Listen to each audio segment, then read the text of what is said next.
everyone, and welcome to the Speaking Candidly conversational series where my conversational buddy Elijah Whitehouse and I will discuss and I'll rant about varying topics from entrepreneurship to psychology to personalities and dating. So today we will hit on the popular topic of relationships and dating, namely when it comes to modern day relationships and dating trends. All right, so relationships and dating, initial thoughts on the trends of today's dating world. I think today there's a bit of a skew towards online dating, and there's less ability because so much time. This seeps into the whole like modern day technology stuff. Um, Maybe I'm just out of touch, but it just seems like there's less people approaching each other, at like bars or random places and just strike up a conversation. Yeah, I think so too. And also to add on to that, there are multiple trends happening. It's not just the platform of communication that's changing, but also the length or the desire to form attachments or whatever. People's motivations in dating, those are changing as well with the times.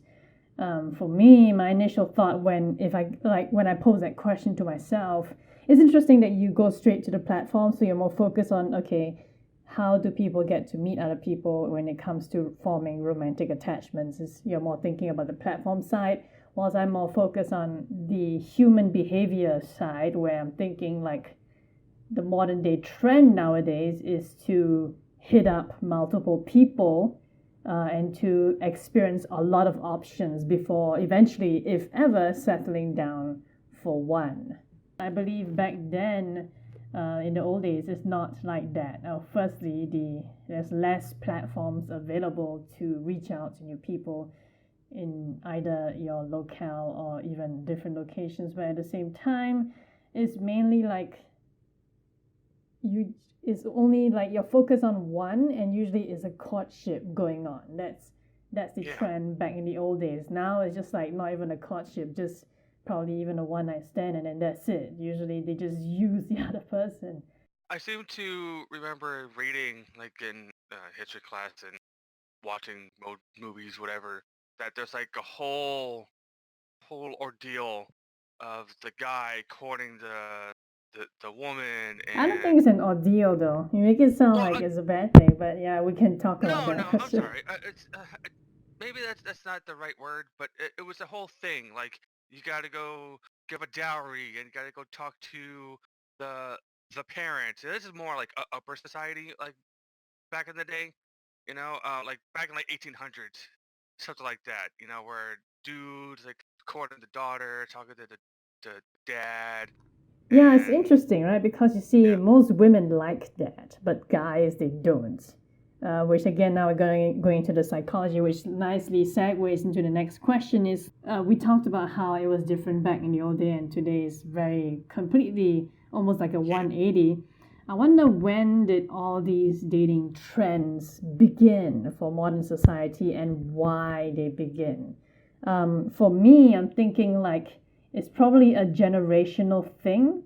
So we're talking, for example, baby boomers and then Generation Y and then millennials. So millennials nowadays, they have a lot of options and they're more focused, to be frank, they're more focused on career and singlehood, whilst baby boomers back then were more on the courtship, or they were more towards like forming families quicker. It would have to be. We'll take a look at the world around the period to which we're talking about, and that I think will also play into the societal and cultural acceptance, and just the it influences the way people act, right? So Right. I think I'm talking out the cuff here, but I think it's because when everyone came back from the war, they're like, "Hey, man, we need to start making babies," and that's where the baby boom came from, and then it's just Right, a and I society. think yeah, I think also like you mentioned, like there are some instances where huge events can impact dating trends, even though they're so Yes. unrelated. For example, the financial crisis. where everyone lost their homes, lost their whatever. So millennials, they're more focused on security and hence less risk. And usually dating comes with a risk, not only of time but also of money. So yeah. And there's more and more people, and I'll just myself like who don't want children, and myself being one of them because it's a cost. And Yeah. but it's more of the past generation didn't do their part in ensuring future generations or are able to have a better life than they did, you know. And so now people are looking back like, well, you guys just screwed everything up.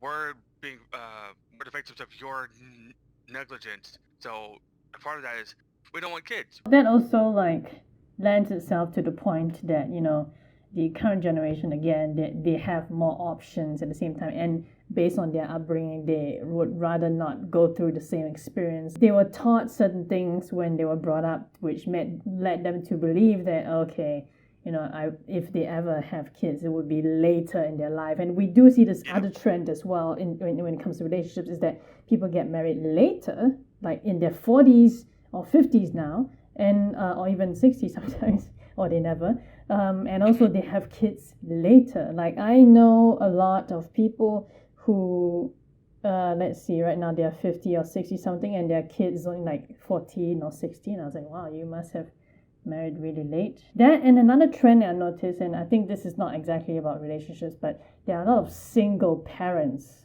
nowadays.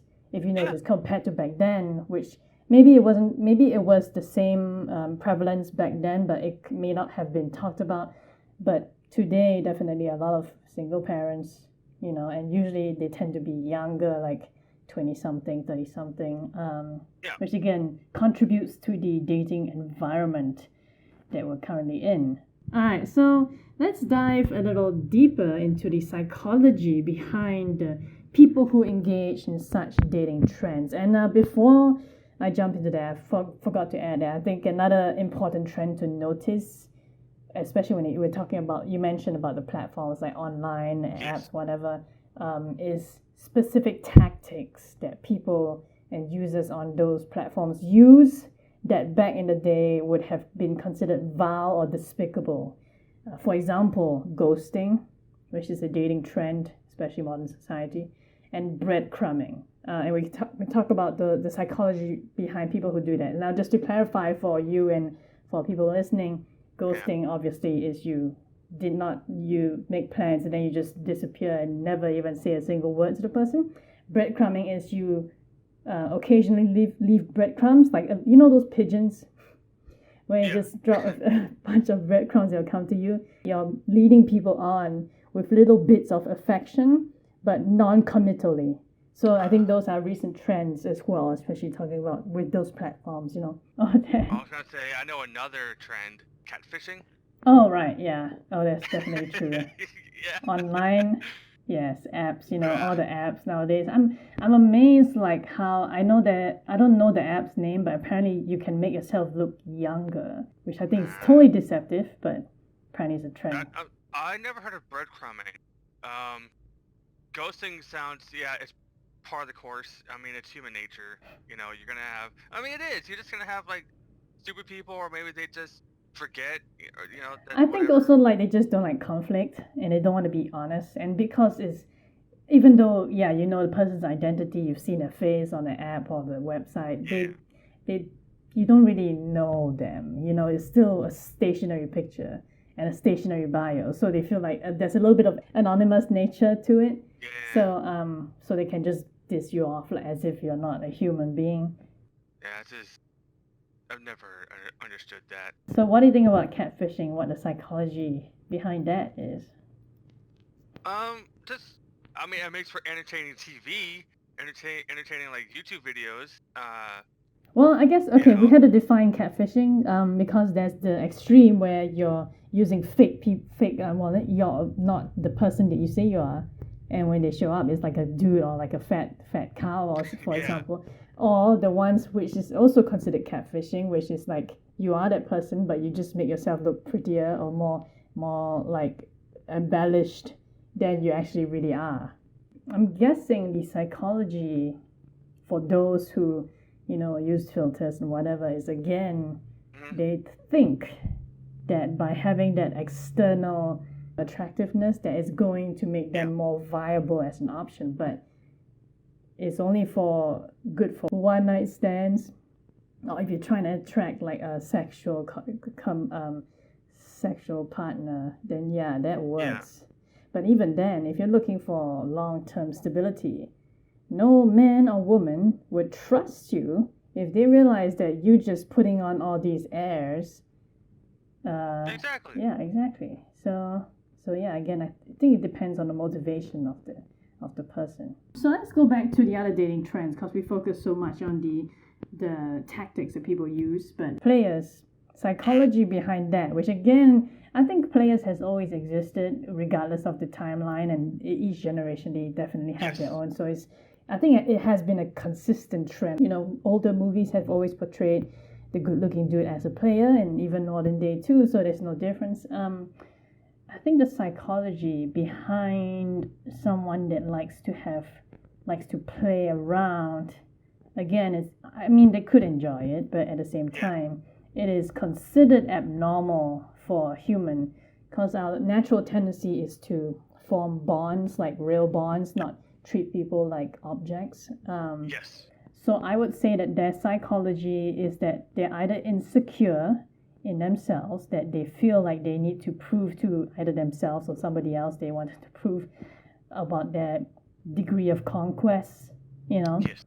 or they feel like doing all that would eventually land them with the one that they want, which again is a little bit deluded in thinking. So I think another thing is I don't know if this is on the psychology level, but it's the thrill of the hunt, right, right? Now, if you believe the whole thing of like men were the hunters and all that, so think of it as predator and prey. Like not just men, but women can be players too. So the person who they want to go through the thrill of the chase, trying to they see a target and they want to zone it and they're going to do everything they can to sleep with that person if that's what they're going for, and then bam, that's they do it, cool, and they move on, and they get to have that they're also building life experiences which helps them with life, okay, whatever. But I think it's just more of the thrill of the hunt and being able to quote unquote conquer as many people as they can. I personally, for me, I don't think that sleeping with multiple people enhances one's life experiences. To a certain extent, yes, but if you overdo it, firstly, you have the prevalence of STDs, which I think players totally deserve that if they do that. Or at the same time, there's no intrinsic anything you're gonna gain other than learning how disgusting that you are, and like how you view people as like disposable things like condoms. So so yeah, I mean, yeah, sure, it is a form of life experience, but I wouldn't say that it's Yeah, any I'm sorry, it's a beneficial. form of, yeah. Yes. All right. So on that note, any ending thoughts on? Well, we talked a lot. Yeah. Relationships and dating. It's an ever changing topic, amorphous blob. We'll see trends here, and who knows what the next 10 years are going to look like. So I'm actually curious to see what the dating trends were from 2010 to 20. Yeah, that would be interesting, wouldn't it? Yeah, and then we'll see Well, how it goes. Yeah. yeah. I think there are too many variables to consider, but they're definitely all morphing. We talked about the platforms. We talked about the length of time. We talked about the goals of people involved in seeking for such things. Um, okay, how about this something fun? If we can make a prediction, like what would it be in 10 years from now? Like for me, we can definitely see a trend towards, I would say, a trend towards like more rational pairings. And I know that nowadays is very emotional times given the political landscape, which does affect people's emotional stability in some sense, right? People are very passionate about certain things, but seeing that the trend was from treating words from like courtship, which is very intimate, to something as laissez-faire as randomly sampling things. I think the trend projection for dating behavior in the future in 10 years time is a more rational clinical approach. Now it might sound grim, but seeing how already nowadays people are taking the options and discarding people like whatever and not really forming real bonds, I don't think it's a far-fetched thing to say that in the future there will be more like a technical or rational approach to dating. But I think, yeah, so I'm just going to go into co-sign with you on here. I think eventually, we'll see. I mean, there's always going to be, players and one-night stands going on. Okay, cool. But I think we'll eventually go towards that trend, as you said, the more rational, not as like Romeo and Juliet-esque. Yeah, and rational also in the sense that seeing how people are delaying parenthood, delaying forming attachments, delaying marriage is in a sense a rational thing because they say I need to get money first, I need to set up my career. So yeah, we can see like more towards that as well in those areas when it comes to rationality. Okay, so that essentially wraps up our discussion for now. If you enjoyed this discussion or learned something new, please subscribe to this channel and like this video. Also, do join in the discussion by sharing your thoughts in the comments of this video. Now then, this is Vicki Lau and Elijah Whitehouse signing off.